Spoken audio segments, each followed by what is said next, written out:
Guys, ikaw ba ay nasa location ng Rizal area? Ito na guys ang hinihintay mo kung gusto mong pumunta ng Lucena Grand Terminal or sa pier papuntang probinsya. Papuntang kunyari ako taga Romblon.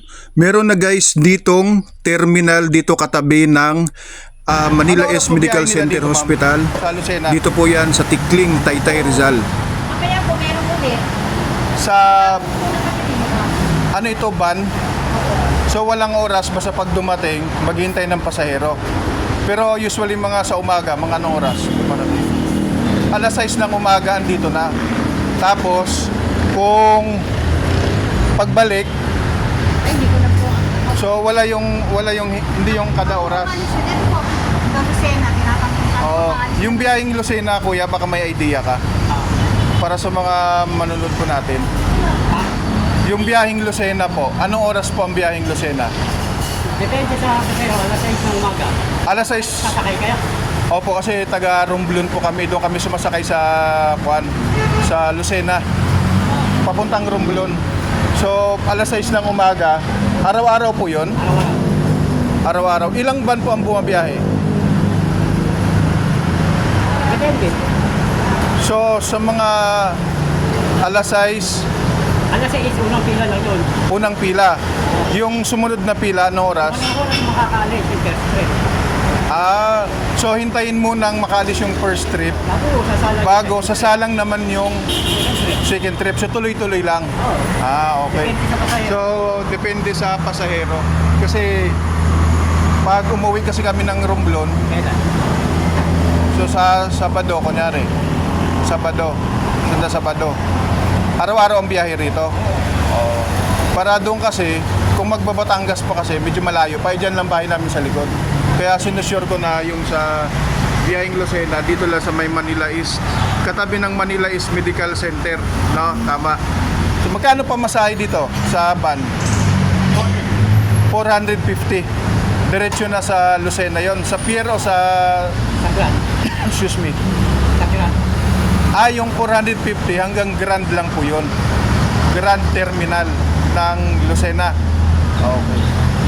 So okay na at least kasi mas kasi malapit lang dito sa Taytay, sa likod lang bahay namin. Kaysa pupunta pa sa Cubao or sa Batangas. Meron din dito sa may Taytay Rizal guys. Katabi ng Manila East Medical Center. So ayan, naliwanagan na po ako kuya. Clear na po. Yun lang naman tinanong ko rito yung biyaheng Lucena. So alas 6, araw-araw.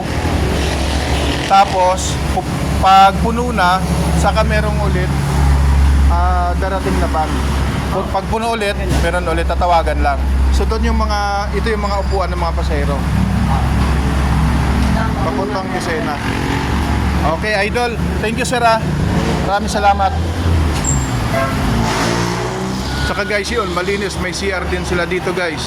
Habang naghihintay, yan, may CR na malinis. At meron din sa likod, kung gusto nyo mga pagkain guys, or drinks, merong nakaantabay dito sa likod para hindi po natin magutom.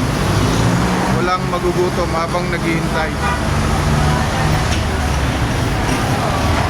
Yun. Datan isa-isain guys sa marami.